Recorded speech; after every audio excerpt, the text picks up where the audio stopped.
Hey everyone, welcome to Shark Brewing Company, long-awaited basically brewery tour. So I don't think I anything different than any other home brewery or big brewery kind of thing, but I'll kind of give you a little bit of a tour kind of thing, kind of show what I have. That way, next time you see me in chat or or next time I do a live kind of thing, you can hit me up for questions. So yeah, so I'm going to kind of go in the route of brewing a brew day kind of, kind of a brew day kind of thing. So like gathering the grains, what I do with the grains, kind of in the mash, then the boil, the fermenter. So I'm going to kind of show you a bunch of things. So I'm going to try my best. So I don't know. I'm on my phone and I don't see any comments. So anyway, as well, obviously if you're doing a tour, you need to have a beer. Fortunately, this is not one of my beers. This is Tahoe IPA. They're from Truckee, California. Yeah, California. Basically just west of Reno, Nevada. I think the lighting kind of sucks. So kind of cool. So it just says, oh, it's a pale ale. I don't know. It says Indian West Coast. It's West Coast IPA. So, probably different camera angles here. So bear with me. As I said, this is kind of live, so I'm just impromptuing a bunch of stuff. So, anyways, cheers, everybody. Hope everybody's having a good day. So, first things thing. So you get the grains, or either you buy them, or you already have some. So, my base malts, I kind of buy in bulk. So I have Maris Otter, two different kind of two rows, and basically anything I have going to get large quantities of. So I put them into these little 2-gallon buckets, and I got the little vets, whatever you want to call them, the lids that kind of, as you can all tell. So it's sealed. I think that's for the big guys, and usually it's like 5 pounds or higher. Well, I mean, kind of thing. So I've got that. So then all the specialty malts, because I kind of buy for the year-ish, because most of my beers are kind of use the same ones most of the time. So what I've done is certain ones, like if I got 2 pounds of it, I got these little airtight containers kind of thing that you can use for rice and cereals and all that. So, but yeah, that's for like that. I have that. Also, then at Dollar Tree, I went and got these little guys, these little food containers, and they basically will hold 1 pound kind of thing. So I got that. So they are airtight because I did fill with water and done this, and no water came out. So as an example, I got that. So here's my chocolate malt. So yeah, so I use it those. And I got a cover box that I kind of store them in to kind of keep them out of the light best I can. So yeah, so that's kind of great. So once you got the grain, then obviously you're going to come to, if you have your cell like I do, it's all whole. So I need to crush them. So I got this Maltzilla. I kind of picked that kind of thing. So I'm it's pretty decent. I mean, I think there's better ones out there, but I think for what I want it for is, for the most part, I probably would do it if I were this way. Everyone breaks down, I would probably go a different route, kind of thing. But yeah, so I mean, it's pretty good because obviously you can. So I guess I do small batches. So I got a 2-gallon. I can mill it into a 2-gallon bucket. I do 2.5 gallon batches, or one, give or take. So this holds more than enough grain in this bucket down here, but when after crush it holds. So and I sometimes do double mill it twice kind of thing. So, but yeah. Because then I basically do that. Also, yeah, so that's the grain. So I hold it there. So my water. So I have used tap water. I've used distilled water. I have used spring water. So as you can probably, I'm gonna go over here. So it's gonna probably, I have a carbon filter. So I got hoses here that basically I can go to the tap kind of thing. So I don't need to, I'm not touching the garden hose. That was kind of a thing I kind of learned real quick. But that, so I touch it right to there, filter it to another bucket, 5-gallon bucket, and I measure out the water that I need. And so if I'm using a tap, I'll put a Camden in it because our water is, I think, relatively hard. I want to say on the hard side. So I use the Camden tablet for that. So obviously now I got my water, I got my grains. Then I got this little Tupperware kind of dish kind of thing. I have all the salts. So if I need calcium chloride, or no, gypsum, if I need gypsum, calcium chloride, Epsom salt. Also in here, I store my yeast nutrient and my Werflock tablets that I do also use. So it's kind of all in here. So I kind of pre-measure. When I'm not, so then I store everything. I got this little container to store some other goodies.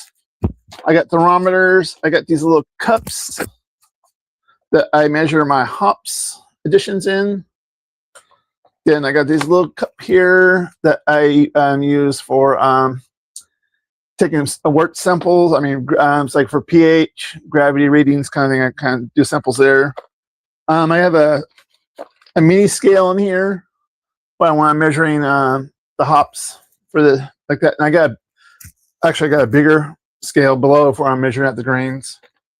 So I need to probably show you that. So yeah, so I got a little container here. So I put everything in here when I'm not brewing. So kind of so if I were to go somewhere else, I got some of the stuff in there. But yeah, so I have. So basically, there's my larger scale. It's just any generic. It weighs in the pounds. I can weigh ounces, 2 pounds, so it's kind of like it. But yeah, so oops. And what I'm doing, I'll probably gonna come show down here a little bit. So it said, bear with me. I'm going to be kind of bouncing around. I got these 2 containers here. So this one here down below has got all my hoses and that kind of stuff in there that I have extra links, whatever kind of old stuff. Up in here, I got some kind of parts, just generic parts and kind of things. I got bottle caps, just extra parts that you collect over time.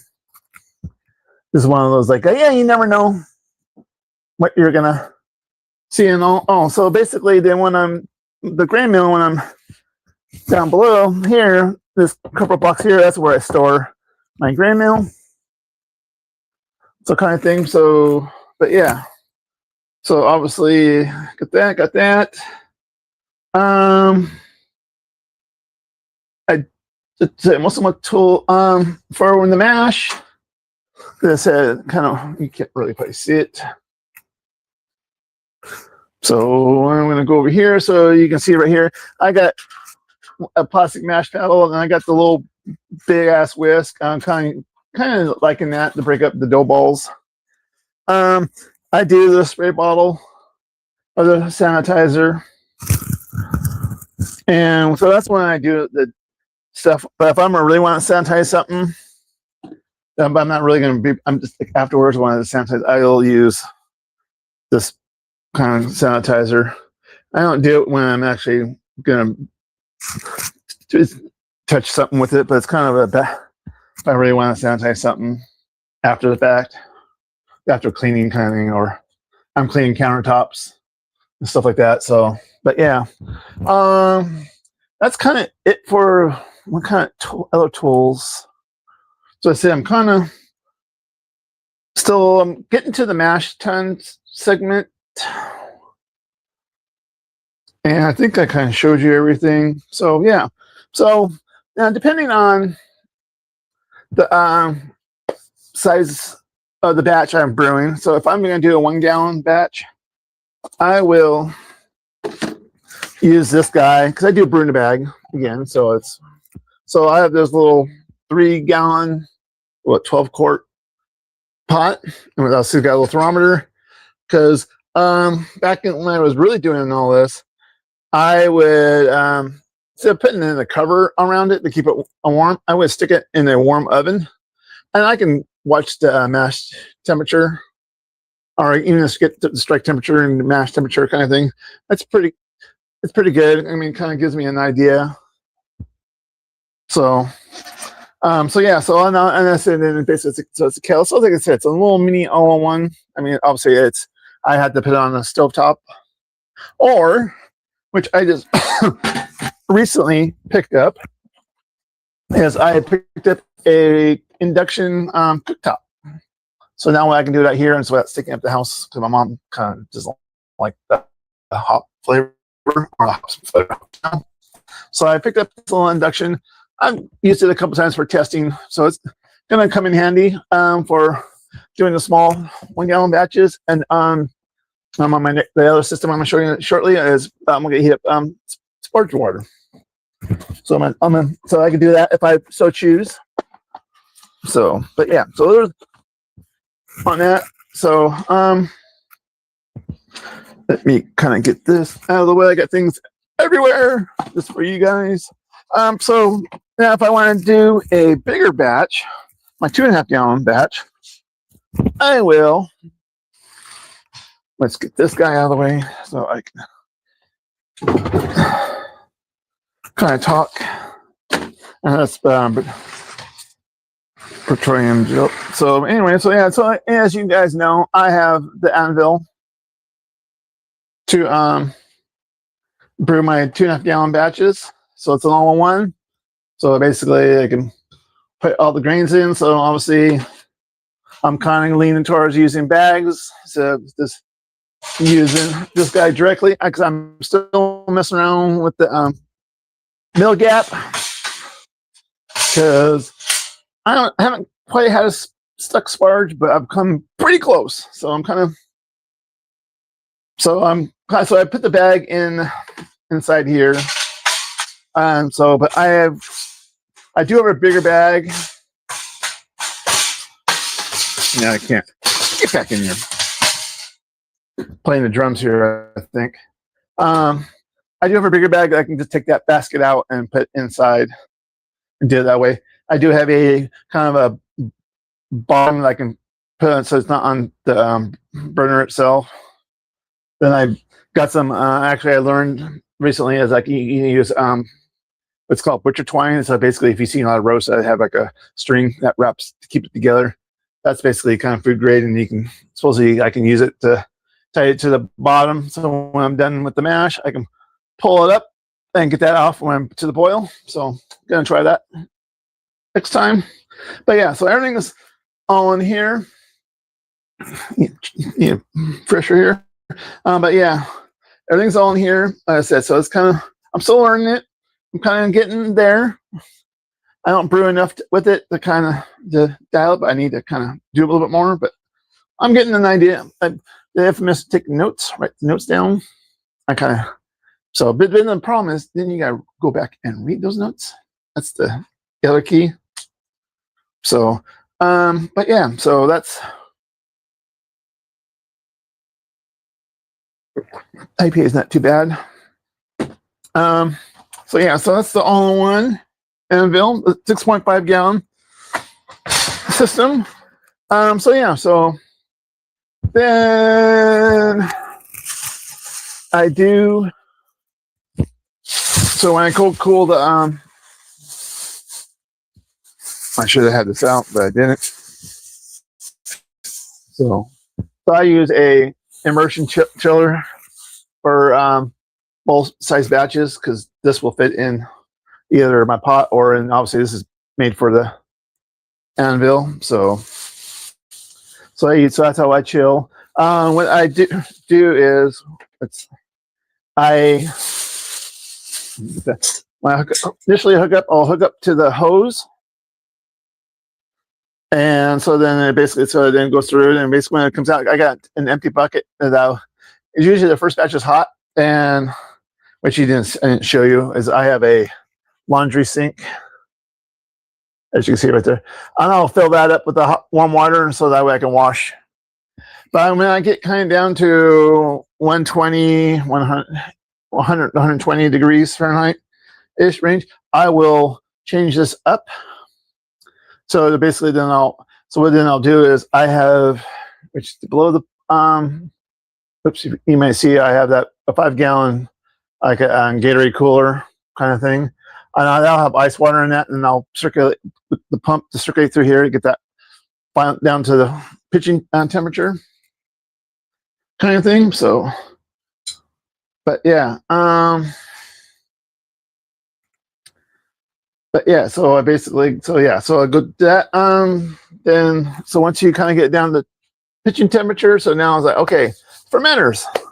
So obviously I've kind of haven't used the other one. Oh man, I need to get back. I need to cheat a little bit here.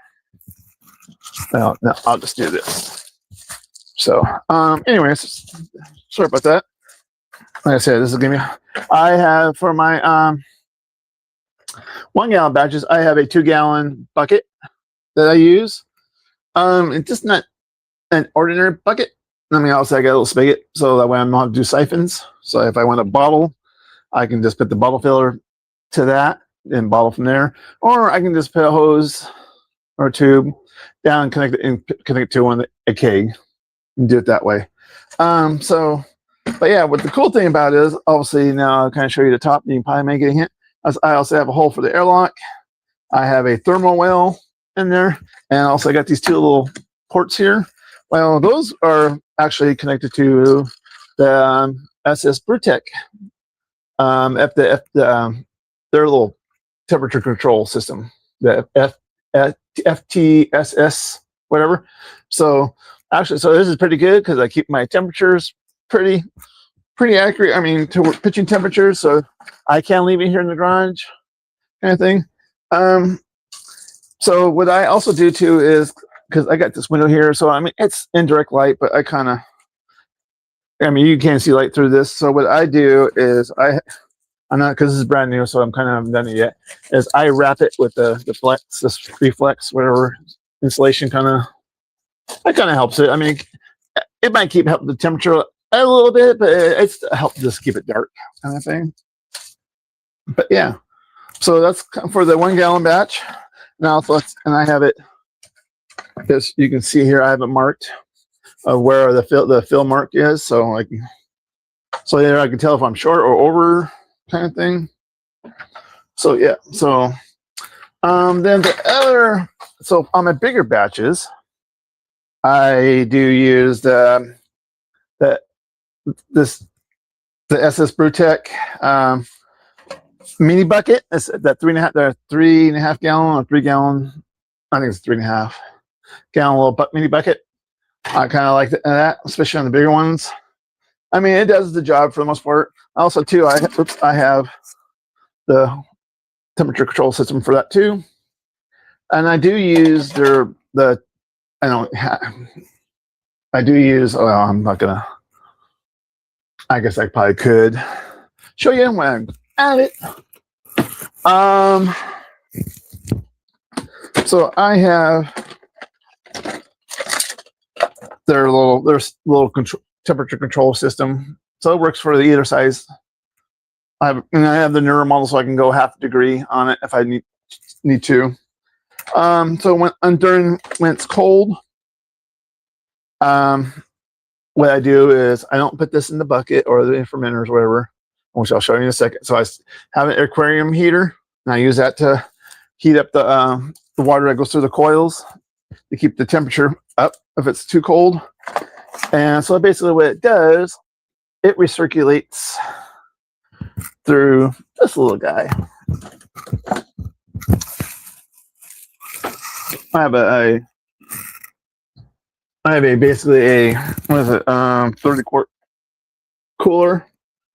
I'll see, I have punched some holes in the top. I got a pump inside, and a couple hoses that come out that go to the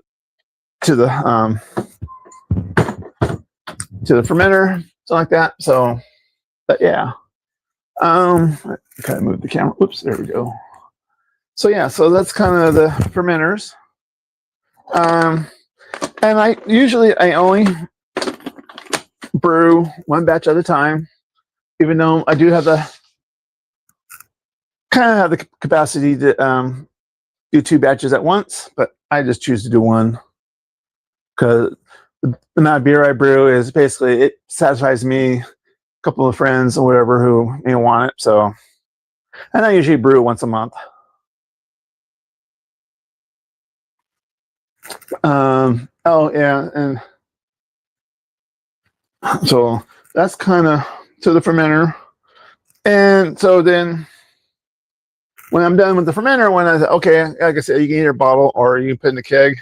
For my small batches, I have this 4-liter keg, and that's, as you can tell, I don't have a kegerator. So basically I kind of got a flow control tap. But I do have a CO2 tank, 5-pound, that I can attach it to force carbonate it. Then when I get to serving, I can get one that, even though this is not the right one, but I can show you in a second. I have one of these little mini regulators with a cartridge, and I usually use the 74-gram cartridges for that. But yeah, so that's for the small batches, and I have basically a 2.5 gallon for the bigger batches. I basically do the same thing. So yeah, so once I keg it, now we'll go over here to the refrigerator. And so basically, like I said, I have a refrigerator. It's still, as you can tell, it's still gets used as a regular refrigerator. I got some drinks here. I do have some bottles that I have extra beer or whatever. I'll do some bottle conditioning. And so basically what I do is I got a keg here with my chestnut brown, and I'll put the keg here. So no matter what size it is, kind of thing. So as you can tell, I got the CO2 and the cartridge in the back there. Tap handle, it depends. This is the only one I can do, or the big tap handle. The rest of it, I got a little nub of a piece of wood kind of thing that I do that. I do have on the door, I have some beers on the door, or in the drawers here. I got there, and I got some Bourbon County Stouts in there. But also too, I will store my yeast in the drawer, one of the crispers of the yeast. Yeah, I think it's all yeast in that one. So let me get back over here, and on the freezer door, I have a little container of hops that I've used. So a lot of times, if they got like a little Ziploc bag, I will kind of press it much as I can to get some of the air out, and because it's also frozen. And these here are all the hops I haven't used yet, all the new ones I just purchased, well, Black Friday. The only two is when I do water on the small, I'll do water bath for the 1 gallon batches. And so I'll put this in the sink, because it's an ice block. It's like this little container that I just basically put some of the water back in. And I'll stick one of those in that 5-gallon Gatorade container that's to help keep that water, get that water cold. So yeah, that's kind of the gist of the Shark Brewing Company. There's probably some things I probably skipped.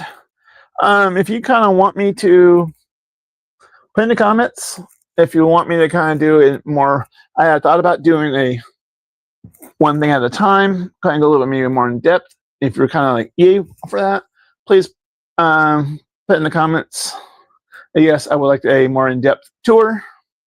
Then I can kind of do what I've briefly kind of done here.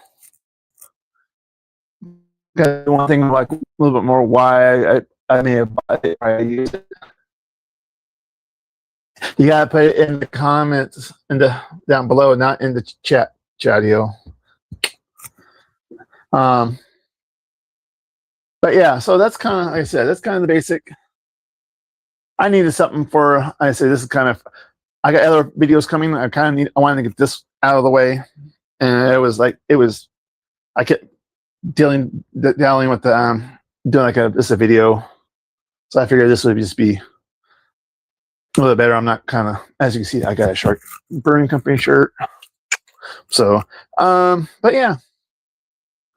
But yeah, I do other stuff. So, I mean, I see and kind of missed, but that's whatever.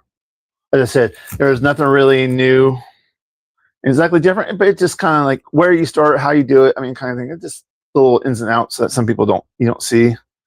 So, but yeah, so kind of look out for.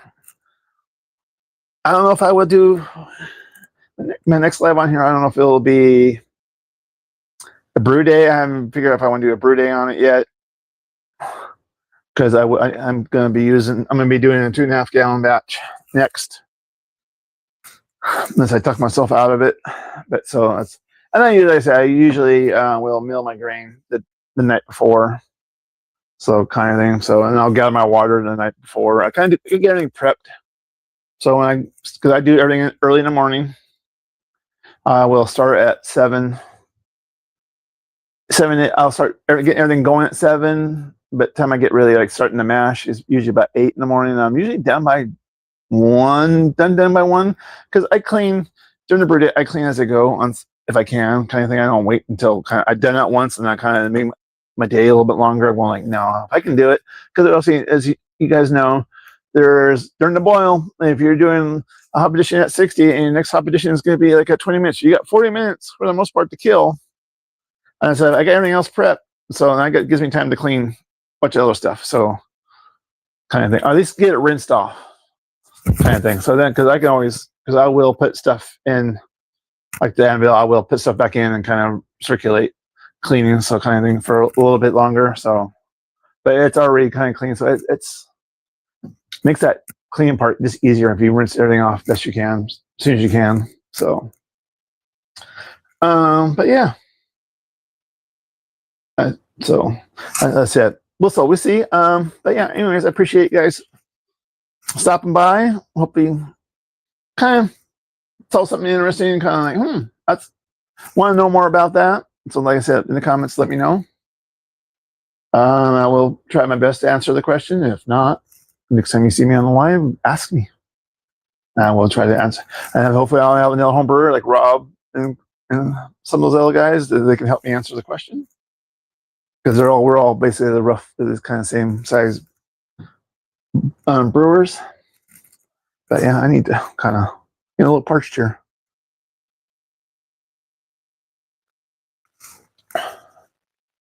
But yeah, so yeah, this is coming a long ways.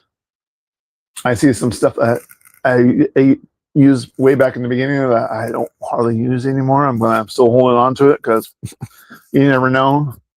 Kind of, I want to say I'm quite a hoarder. I mean, I have gotten rid of some stuff, but buying other stuff. I mean, that's the part about this hobby is you buy stuff, you keep buying and buying and buying. You see new toys, you buy, kind of thing. So yeah, so then give me an expensive little hobby if you want to, but you can keep it down to bare minimum. I mean, I kind of repurpose stuff best I can. So I said, like in the temperature control here, I use it in the other one. So a lot of people are like, "Wow, I didn't know that would work." I'm going, "Yep, it does." And I said, "So, but yeah." Anyways, I think that will do it for the tour. I thank you for stopping by, and unfortunately, if you guys were here, I would say go see the bartender, and you would get a free beer on the house. Oh, I didn't So, but anyways, but just joking. But yeah, if you guys were here, I would give you a beer. So kind of thing. But anyways, but yeah. Until then, as I always say, drink up before you're attacked. Cheers, everybody.